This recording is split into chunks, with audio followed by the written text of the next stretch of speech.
J'ai fait 3 annonces importantes dans le cadre de la course au leadership du Parti libéral du Québec au niveau des infrastructures.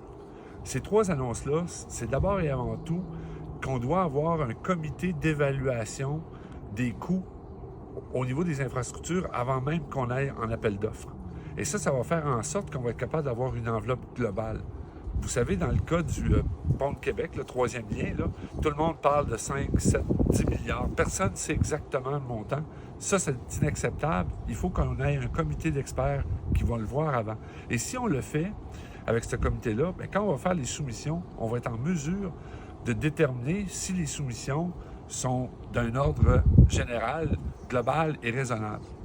La deuxième mesure, c'est que je parlais des évaluations. Lorsqu'on a des dépassements de coûts de plus de 15 soit au niveau des délais ou au niveau des coûts, bien, il va y avoir des enquêtes automatiques qui vont être déclenchées.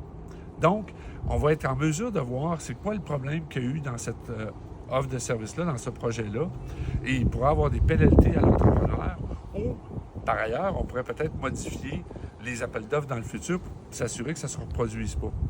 Le troisième élément, c'est au niveau des appels d'offres, c'est qu'actuellement au Québec, on parle du plus bas soumissionnaire. Et ça, c'est un peu inacceptable. Ça ne devrait pas être le critère fondamental. La raison, c'est que les gens font des soumissions très, très basses. Puis après ça, bien, potentiellement, ça peut faire en sorte que la qualité du travail va diminuer ou on va demander toutes sortes d'extras. C'est 3 mesures importantes que j'ai annoncées que moi, dans le cadre d'un gouvernement libéral dirigé par Marc Bélanger, je mettrai de l'avant.